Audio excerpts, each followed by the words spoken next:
Police এই অপরাধ পুলিশের কাছে কিন্তু আগুন ধরিয়ে দেওয়া হচ্ছে।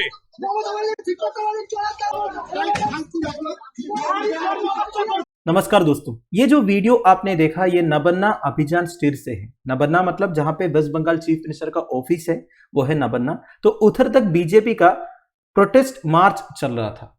तो ये प्रोटेस्ट ऑलरेडी वायलेंट हो चुका है, जैसे कि आप इस फोटोज में देख सकते हो। काफी सारे गाड़ियां जला दिया गया और waste Bengal chief minister Mamata Banerjee BJP को ब्लेम किया है कि प्रोटेस्ट को इस तरह वायलेंट बनाने में और पब्लिक प्रॉपर्टी को डिस्ट्रॉय करने में।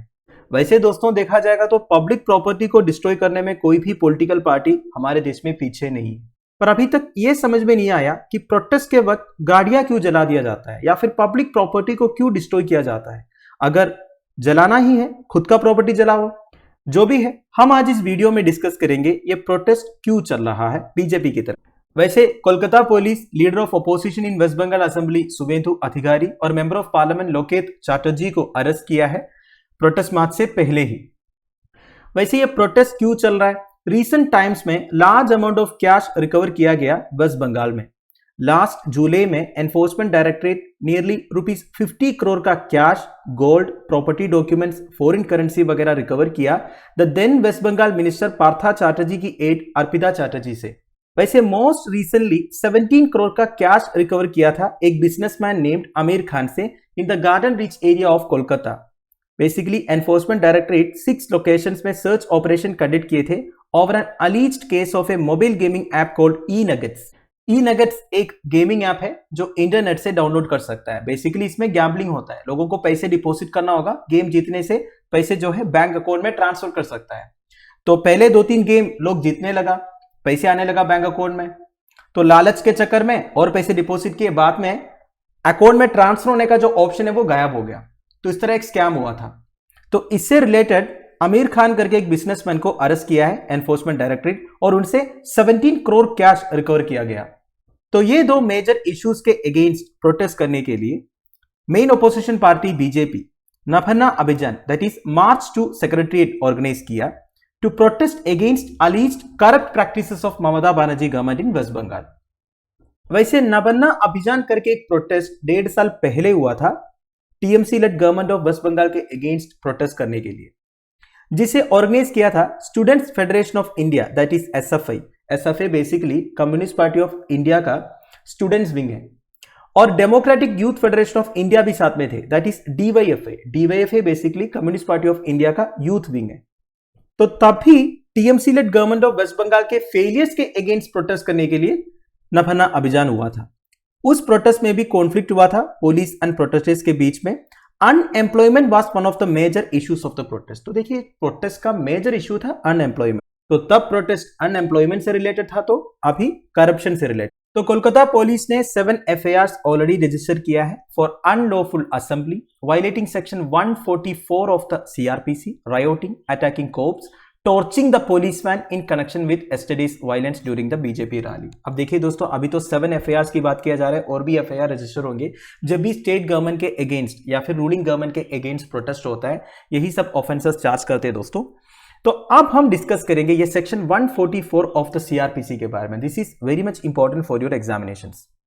तो देखिए section 144 of the code of criminal procedure empowers the magistrate of any state or union territory in India to pass an order prohibiting the gathering of 4 or more people in a specified area। देखिए section 144 declare करता है एक specific area में जहां पे writing, protest वगैरह होता है, तो 4 से ज्यादा लोगों को इकट्ठा होने से रोकता है दोस्तों section 144।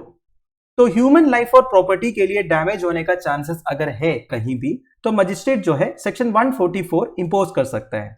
Now the order can be passed against a particular individual और जनरल पब्लिक। देखिए एक पर्टिकुलर इंडिविजुअल के अगेंस्ट भी सेक्शन 144 इंपोज कर सकता है और जनरल पब्लिक के अगेंस्ट भी, ठीक है। नाउ फीचर्स ऑफ सेक्शन 144 क्या क्या है?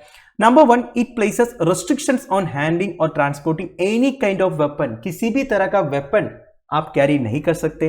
Maximum punishment for such an act is 3 years। अगर आपने सेक्शन 144 के प्रोविजंस को वायलेट किया तो 3 साल तक की सजा मिल सकता है। Now there shall be no movement of public and all educational institutions shall also remain closed. Public movement नहीं होना चाहिए, एजुकेशनल इंस्टीट्यूशंस बंद होना चाहिए, किसी भी तरह का पब्लिक मीटिंग ऑर्गेनाइज नहीं करना चाहिए, and it is deemed a punishable offense to obstruct law enforcement agencies from disbanding an unlawful assembly। अगर कोई अनलॉफुल असेंबली हुआ उसे डिसबैंड करने के लिए obvious सी बात है लॉ एनफोर्समेंट एजेंसीज कोशिश करेंगे। अगर लॉ एनफोर्समेंट एजेंसीज को ऑब्स्ट्रक्ट करेंगे ये भी एक पनिशेबल ऑफेंस है। And it also empowers the authorities to block internet access in the region. देखिए उधर का इंटरनेट एक्सेस भी ब्लॉक करने की अथॉरिटी है। फिर the ultimate purpose of section 144 क्या है दोस्तों? To maintain peace and order. Obvious सी बात है दोस्तों, पीस एंड ऑर्डर मेंटेन करने के लिए ऐसा किया जाता है। Now duration of section 144 order क्या है? देखिए वैसे सेक्शन 144 का नॉर्मल ड्यूरेशन होता है 2 मंथ्स। 2 मंथ से ज्यादा सेक्शन 144 इंपोज नहीं कर सकता। पर देखिए under the state government's discretion it can choose to extend the validity for 2 more months with maximum validity extendable to 6 months। State government अगर ऑर्डर करेंगे तो सेक्शन 144 की वैलिडिटी है 2 महीने के लिए एक्सटेंड किया जा सकता है, इसके बाद 2 महीने और के लिए एक्सटेंड किया जा सकता है, पर मैक्सिमम जो है 6 months है दोस्तों सेक्शन 144 का वैलिडिटी जो है। और जब सिचुएशन नॉर्मल हो जाता है section 144 levy can be withdraw. Finally what is the difference between section 144 and curfew?